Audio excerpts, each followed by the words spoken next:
Speed. Okay?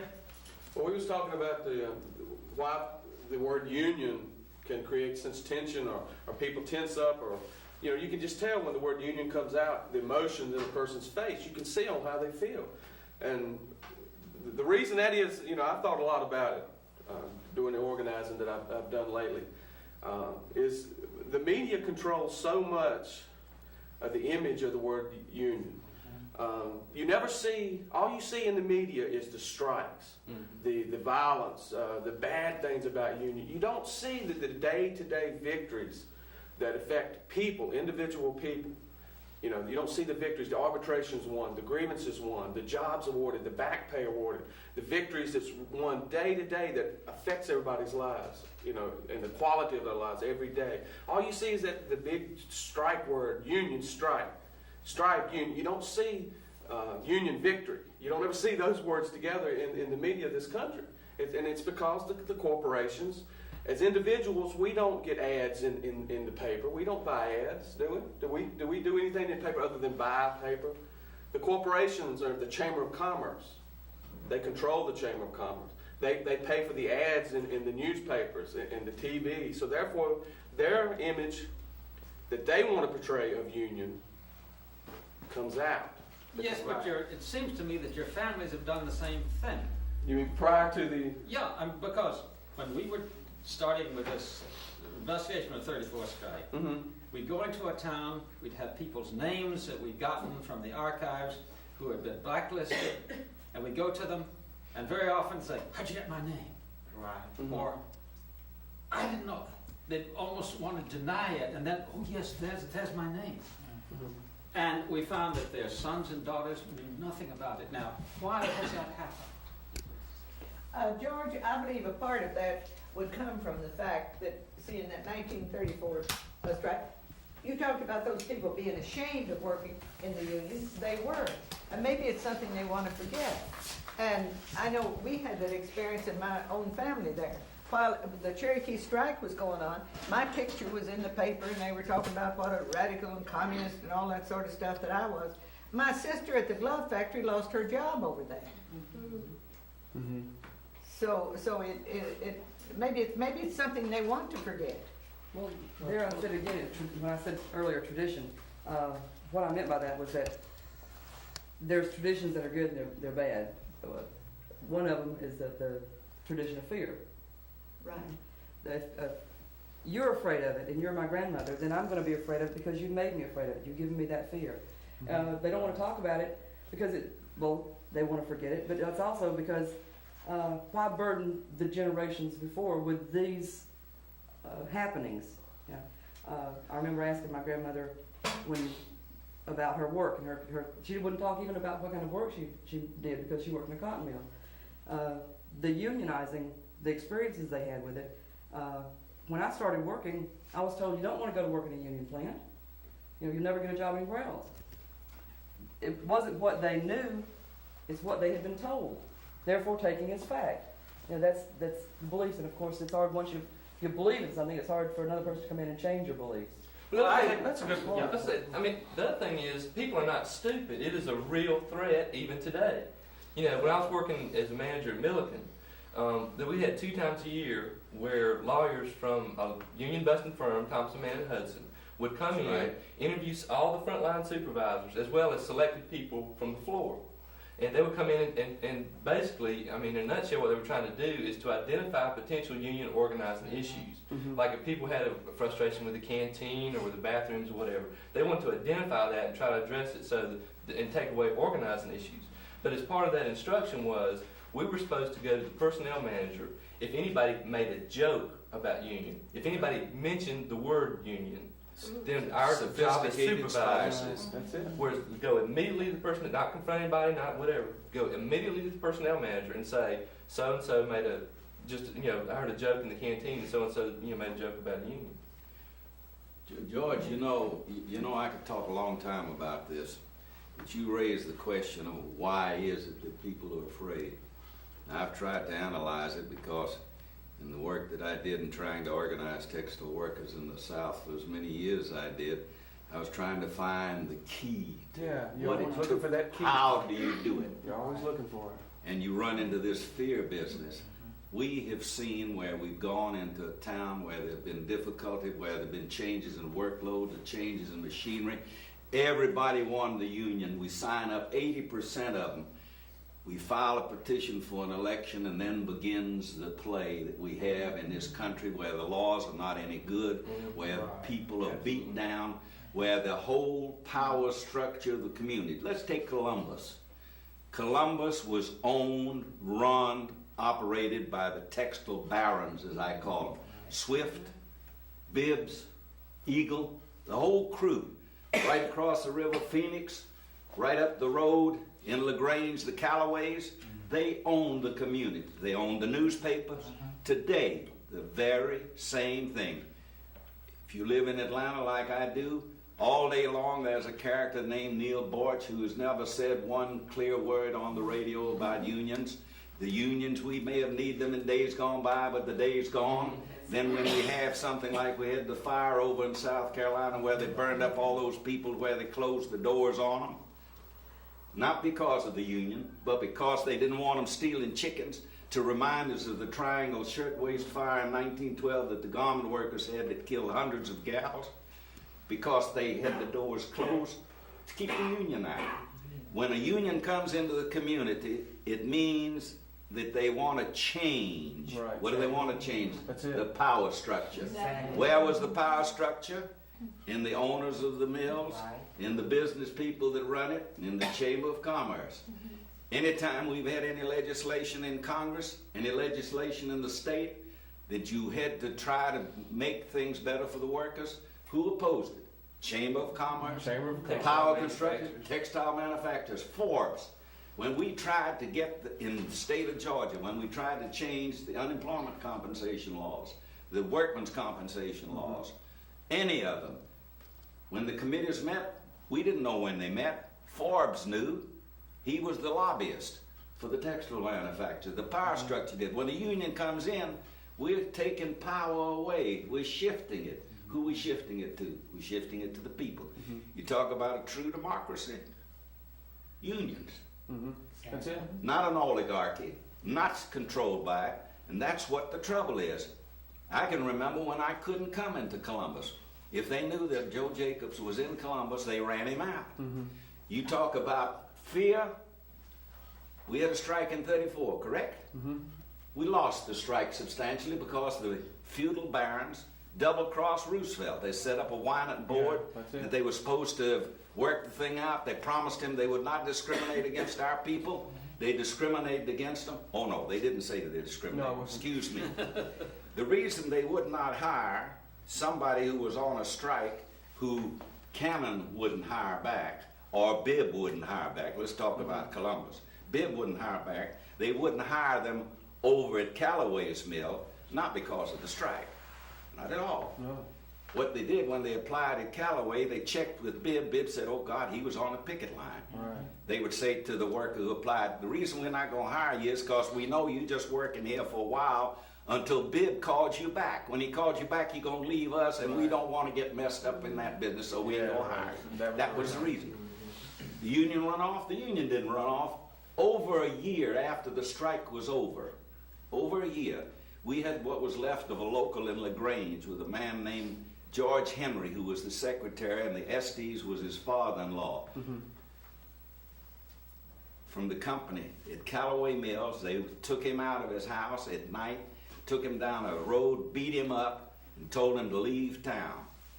When he went down to the courthouse to identify the people who beat him up as either tied in with the Callaway Mills or the insurance man for Callaway or one of the stores downtown, he had a gun on him, and they had him arrested because he was carrying a gun in and about the courthouse, and they claimed he didn't have a permit. And that's another story that I can tell you, how we got him out of that mess. But over a year later, the blacklist was still on. 5 years later, 10 years.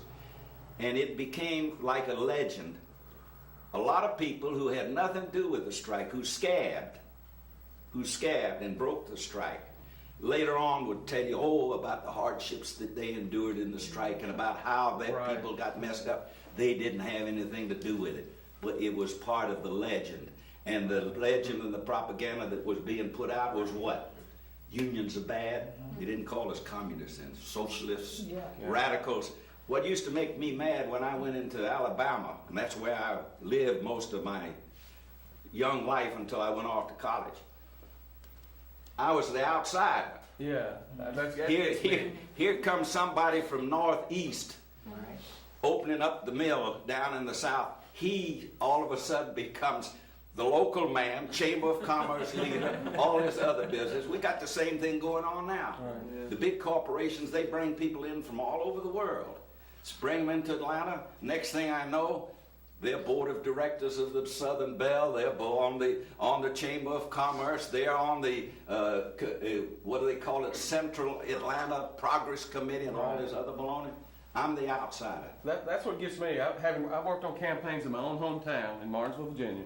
Yeah, and you're the outsider. I'm out, and the Toltecs campaign was the main one I've worked on. We had 2 campaigns back to back, one year after the other.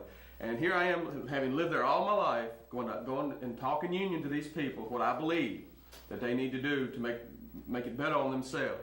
And all I read in the paper is how I'm an outsider, an outside agitator, just here to cause trouble. You know, I'm like, well, here I've been all my life, and I'm considered an outside agitator. That's crazy, but it's the media controls it. Well, one of the things that we've been asking people when we go around and talk with some of these people whom we knew were leaders of the strike or took a lot of part in it, why did you do it and where did you get the courage? Well, now you people have in effect continued that tradition. So let me go around and ask each of you the same question. What's the question? Why do you, with knowing all the difficulties which have just been described, why do you still work in the union or still working in organizing, and where do you get the courage to do it? Because you know you're challenging the status quo in your community. Status quo. That's interesting. For me, the courage is just there. Growing up in Kannapolis and knowing the legacy of the company town and thinking about oppression from several points of view, for me, first of all, you're oppressed because of your race, you're oppressed because of your sex, and you're oppressed because of your class. And then on top of that, particularly the class stuff. George, when did it stop? I've been going around talking with people who are veterans of the 34 strike, who had the courage to take the leadership then. We said, where did you get the courage? Why did you do it? Well, now you people are the continuation of a certain tradition here. I'm going to ask you the same thing because you're still challenging established authority in your communities. For me, having the courage to challenge the establishment in my communities comes from my experiences as being a person of color, as being oppressed because of race, sex, and class, and being angry and wounded because of that. Knowing that people were terminated or fired for union activity angers me. Knowing that the company controlled the churches, the schools, I mean, all of that has to do with growing up in a mill village. Although, as I said earlier, there's good and there's bad, there's negative and there's positive. Well, from that experience, the courage is just there because of, You don't think about it. I mean, it's something that has to be done because you're taught because you're black, you're inferior. You're taught because you're a woman, you're inferior. You're taught because you're working class or low income, you're inferior, and that's bull. That's baloney. I don't buy into that. I don't agree with that, and I have internalized that oppression from years and years of everything, from coming from a point of kind of believing all that stuff and not being involved to maturing and going, wait a minute, somebody's selling me a bill of goods that is not right. Well, you don't really think about it. You think about doing the right thing. It comes down to having principles and ideals and beliefs. you're against oppression. I mean, it rankles you. Something inside boils when you see it day to day. And all of us, most of us, having grown up in mill towns with our parents working in the mill, you saw it, as you was growing up, and it affected you then.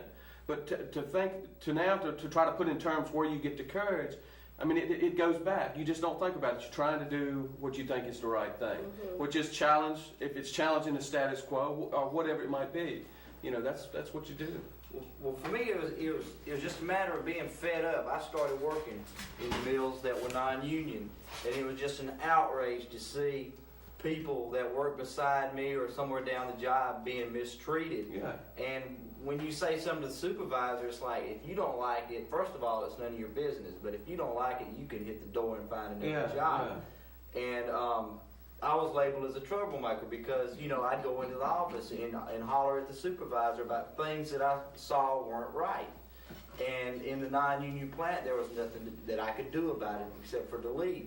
And when I came to Fieldcrest and slowly evolved into getting involved into the union, I saw where, our rights that were guaranteed by people who died 200 years ago were being violated in the mills, and with a union contract, you could do something about it without having to risk your job or something worse than that down the line. If I was trying to think back to one instance in my life that really probably sparked me to change things, or that the whole system was wrong, or the status quo, was when I was like Tom there. I started working in the cotton mill, 16, 17 years old, going to high school during the day and working second shift in the cotton mill. And I would have to do my homework. There was 2 or 3 of us that did that, and we'd all sit at the table in the break room doing our homework, And had 2 bosses come in one day while we were sitting there doing our homework on our break time, on our time. 2 of them come over and sit 2 trash cans beside the front of the table, and grab the books and slide them off into the trash can and say, "Listen, guys," he says, "you got to make a choice. You either going to school or you're working here. You can't do both." That just something. I mean, it just from that day, it's like I was a different person. That I grew up so much to what the system as it stood meant. That it was wrong and it needed to be changed, because you wasn't hurting anybody. You was trying to better yourself. Yet because you was trying to better yourself, it threatened them to where you did your job, that they thought you might go on. They've trained you to do a job. They don't want you to go anywhere. You stay there. You do that. You run that dryer. Well, in my case, I didn't really grow up in a mill town. As I said, I came to Fieldcrest at the onset of the 80s. But when I got there, I have family members that work with Fieldcrest and work with the Swifts. Have been there, ever since the 50s. As I said, my grandfather first came to the Eagle in the 50s. But when I got there, I was first hired at Columbus Tile, where the union first came in at, when Fieldcrest first purchased it. And about 2 years later, I was then transferred along with a lot of other union people down to the Eagle. Well, the union hadn't been there but a few years, and there were great people there, but the whole concept of unionization hadn't taken effect there. And I was out of school, and I had heard the word union, but me, I'm the type of person, I like to know what I'm getting into. So when they approached me and said, sign a card, I said, well, no. I had to actually find out what it is I was joining, because I don't want to be there on the surface.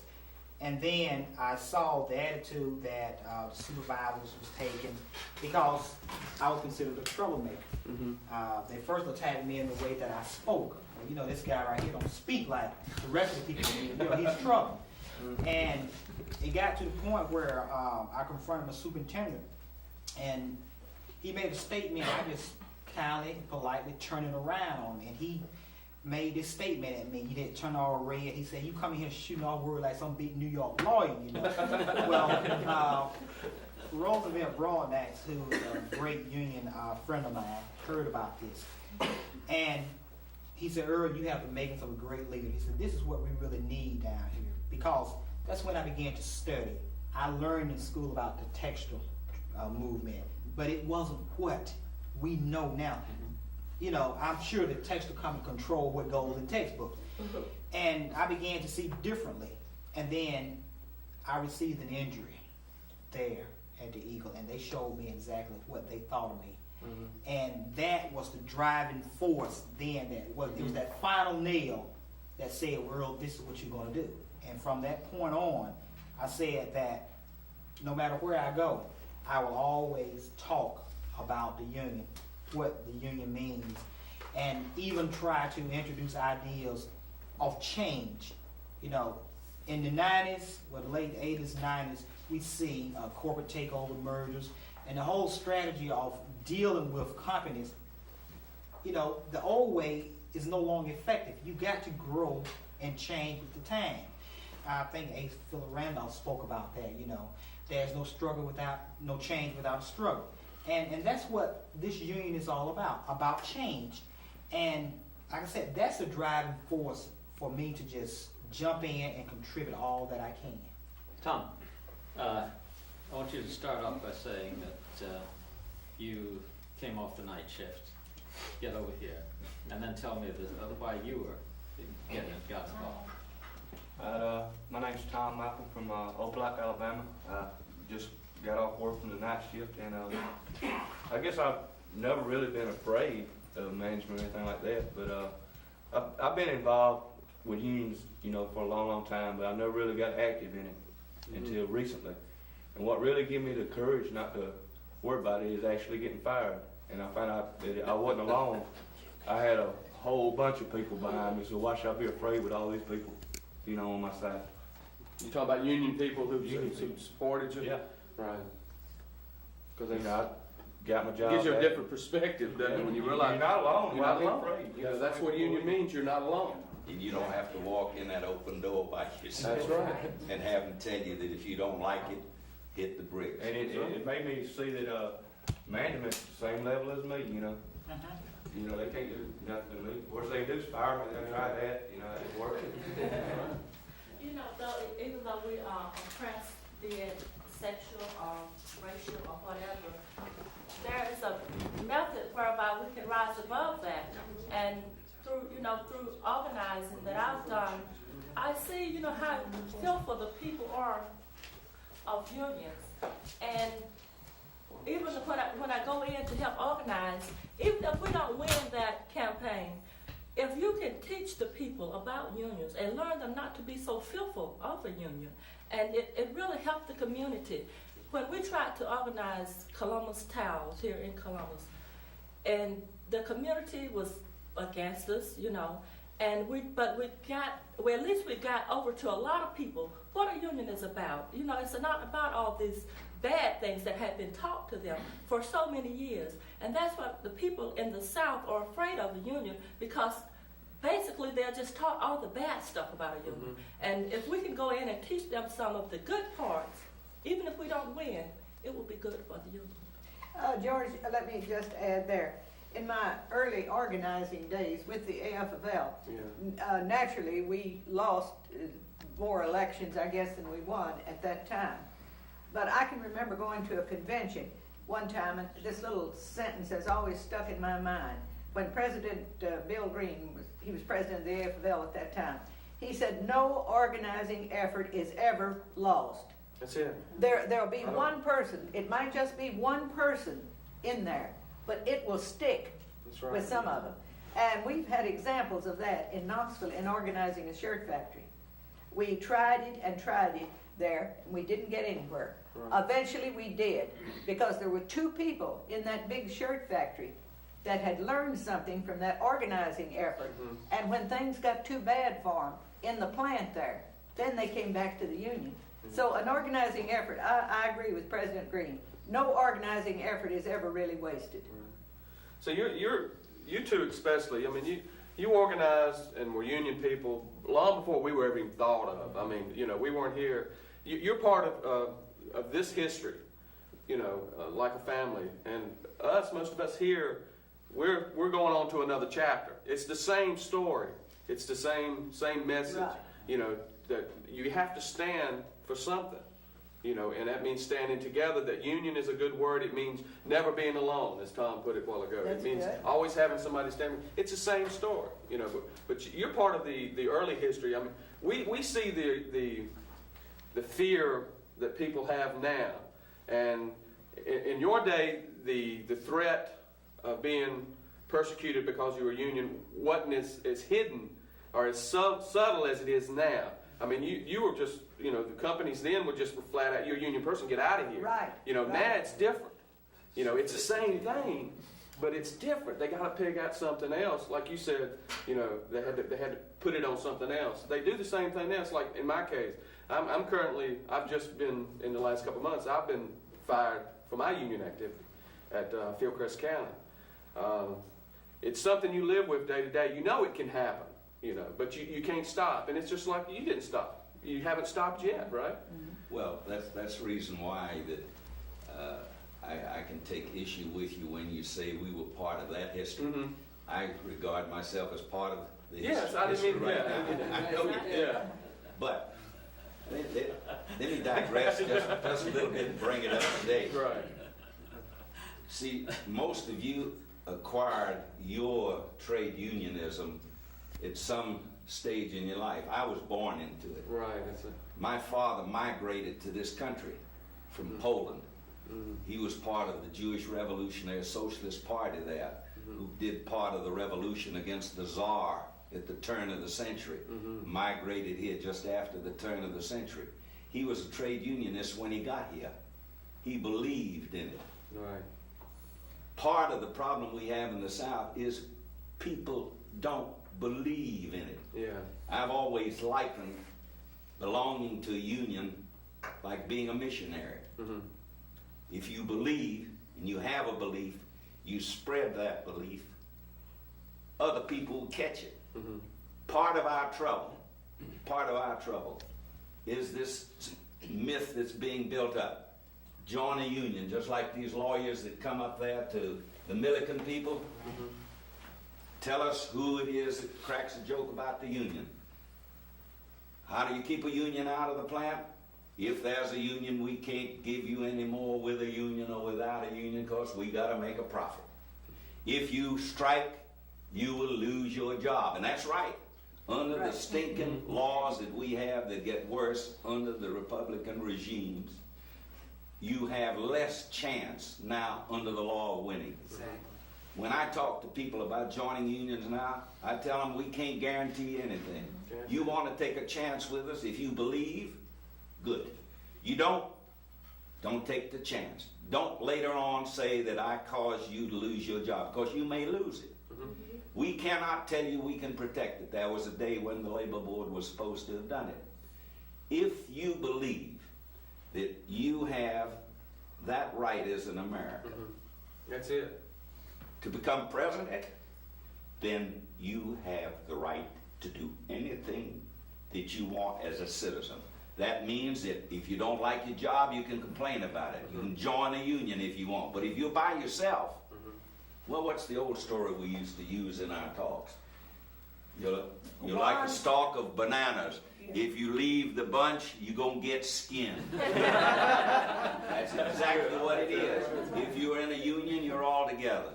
If you leave the bunch, you're going to get skinned. This business, if it's an open door, all you got to do is come in and tell me if there's something you don't like in the plant. You walk in and tell him what you don't like, and he tells you, you don't like it, goodbye. Yeah.